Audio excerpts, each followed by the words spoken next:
Now, who decides what we see online? The tech giants claim they aren't editors, but for a few hours today, the former Brexit Secretary, David Davis, found himself, as he put it, censored by YouTube when a speech of his was taken down in which he spoke against COVID vaccine passports. It has since been put back up. But this is just the latest example of control that these sorts of websites have over what we see and what we don't. David Grossman has been investigating what happened a year ago when a story by the New York Post concerning Joe Biden's son blew up just before the US presidential election. It was the explosive election story that didn't really explode. There are serious questions for Joe Biden this evening following the publication of emails allegedly belonging to his son Hunter that contradict or seem to the nominee's insistence that two never... Within a couple of hours, you had Facebook saying that we're going to, throttle this story. We're going to reduce its spread pending fact checking. And then Twitter locked the New York Post's account. You're talking about the fourth largest newspaper in the country. You're talking about the oldest continually published newspaper in America. They locked our Twitter account and they kept it locked for 2 weeks. They only unlocked it a couple of days before the election. So this was, tantamount to election interference. The story was based on emails the newspaper said were legally obtained from a laptop that Hunter Biden abandoned at a repair shop. One email, allegedly from an advisor to the Ukrainian energy company he was working for, thanked Hunter for arranging a meeting with his father, a meeting that Joe Biden's campaign team previously denied ever happened. Another, concerning a separate deal, talked about Hunter Biden, holding 10% of a payout for the big guy, presumed by many to mean Joe Biden. I've been able to corroborate some of the material found on the laptop, including 2 emails that were central to those first New York Post stories last fall. What you're describing to me. Ben Schreckinger is a reporter for Politico. He's published a new book that backs up some key aspects of the laptop story. Throughout Joe Biden's 50-year career in public life, this has been a pretty consistent theme that various relatives have engaged in business dealings that have overlapped in some ways with his political ties or raised questions of conflicts of interest or whether they're receiving favorable treatment in their business dealings because of their relationship to Joe Biden. And I think there are more questions that are worth being asked. 1 year on from the suppression of the Hunter Biden laptop story, and there are still profound questions about who gets to decide what the public can see on social media and what criteria should be used.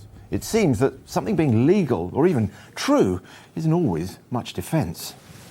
Not only are vaccine passports illiberal, demanding that we as an ordinary British citizen produce our papers to do something which is normal in our daily lives, they're also actually deceptively dangerous. They will have the opposite effect to that which is intended. Just this week, YouTube took down a video of the Conservative MP, David Davis, questioning the impact of vaccine passports on civil liberties. The video was posted by the campaign group Big Brother Watch, who were told it had been removed because it went against the expert consensus. Well, we went through with a fine-tooth comb and couldn't really find anything that did that. Nothing that would merit the video being taken down. And now that this has come to wider attention, the video has been reinstated after 2 days of being banned from YouTube without any explanation. YouTube did eventually reinstate the video, and in a statement told us, "We quickly remove flagged content that violates our community guidelines, including COVID-19 content that explicitly contradicts expert consensus from the local health authorities or the World Health Organization. With millions of hours of videos uploaded on our site each day, sometimes we make the wrong call." We are rapidly replacing years of human rights standards where speech is concerned with corporate terms and conditions from foreign companies whose main interest is profit, not freedom of speech. And we're losing. It seems now that the open forum is being recast as a danger to democracy when really it's the foundation of it, and we're losing that. Meanwhile, Hunter Biden has denied any wrongdoing and says he expects to be cleared by the ongoing FBI investigation into his tax affairs. But this isn't about the alleged emails of one man, however well connected. It's about the limits on debate in a democracy. I'm joined now by Dr. Talita Dias, a fellow at Jesus College, Oxford, who specialises in the regulation of online harms under international law. Good evening. We've talked a lot about tech companies, doing nothing. And then when they do something and they intervene, it's also not right or they're criticised. What can we derive from that? Well, I think that the first thing that we can notice from this pattern is that responses by online platforms have been really reactive. So they tend to sort of just respond to whatever is happening, whatever crisis is happening all around the world, rather than sort of taking a more holistic, comprehensive approach to the issue. So and also what I've seen recently is that there's a binary approach to speech online. So you either leave something up or you take down. There's nothing in between, or very little in between. And there's a range of measures that are less draconian than content takedowns that could be adopted by online platforms. So they haven't. So give us an example, perhaps, of the range. So flagging. So flagging has been used for mainly disinformation and misinformation, but not other types of health, misinformation, and disinformation. Other types of disinformation, they haven't been flagged.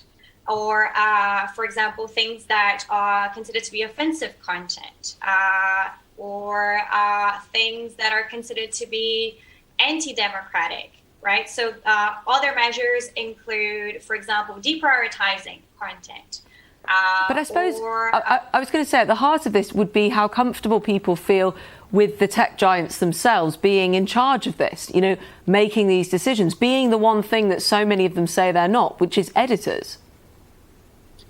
Yes, I mean, that's a problem, right? That online platforms are being, in charge of regulating our speech. And I guess that the sort of the response or the alternative to that is to have states or governments actually, regulating the area, because freedom of expression is a fundamental right. It can be limited. Sure, it's not an absolute right. So we all know that, we can be there is censorship, but censorship is a state prerogative, right? It's most importantly for the legislator, for Parliament, to be censoring that in an accessible, clear, very limited manner. So it's not for companies to be limiting our freedom of expression. And that's the main problem. So are you calling you want to see governments step up to this? And do you think there should be fines as well as for harmful content, also for censoring the wrong thing?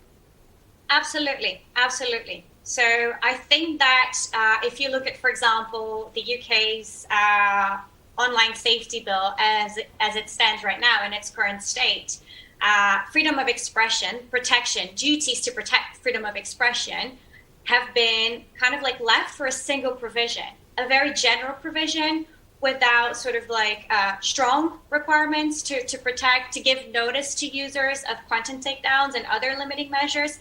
So it seems as if freedom of expression is an afterthought. So in the face of a range of safety duties, which are sort of more on the side of censoring content, you have a very sort of brief provision on freedom of expression.